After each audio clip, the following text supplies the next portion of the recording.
My last training session before Zest Fest, I sat down and ate like 40 some peppers.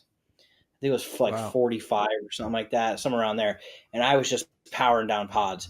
And I was going into this event like not knowing what was going to happen, not know what I was going up against. And I was nervous. I'm not going to lie, I was nervous. I've never traveled for competition like this before.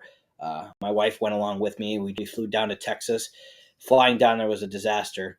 Our flight ended up getting delayed 9 hours. That next morning, I ate maybe 2 hours before the competition. I was really getting in my zone, and I ended up crushing it that day. I ended Very up coming in nice. second place. I hung in there. I lost by like 6 seconds in the speed round. It was intense, and it was weird because everybody that you asked when they did their interviews leading up to it, like Johnny Scoville, Jiff, like, oh, who do you think's going to win? And they're like, oh, I think Bat Pants is going to win, or I Hmm. think the Atomic Menace is going to win, or Mike Jack's going to win.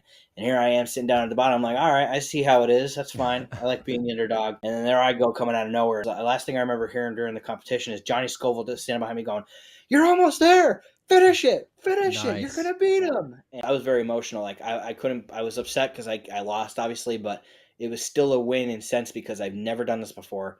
Nobody really knew who I was. Beth and I were supposed to leave that next day, and we ended up having our flights delayed and canceled. So we ended up staying down there an extra day, and they're calling us and like afterwards, they're like, "Oh, if you since you guys are staying," they're like, "How do you feel about going for the 7 pop primo world record?" I'm like, what do I Yeah. got to do? Like, oh, well, Johnny Scoville ate 29 of them. All you have to do is beat 29. We'll set you and Jason up side by side, start recording. The cameras will be in front of your face. Yeah. Jason and I are like, oh, yeah, let's do it side by side. Let's do it. We're a team. They put the bowls in front of us and they separated them. Here's how it's going to go. And again, I just did the competition the day before. Yeah. So I was not by any means ready for this. Jason was still cramping a little bit from the day before. Everybody was still pretty rough off. And I'm just sitting there like, all right, let's do this. We sat down and it was just surreal. I sat down. Jason got to 9 and he tapped out because he was already cramping. I just kept going.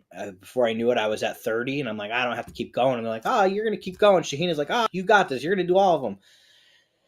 Kept going, going, going. 24 minutes and some odd seconds later, I had 8 and 69, 7 pop primos, 250 some grams, and more than Man. doubled the previous world record. And I've held on to it since.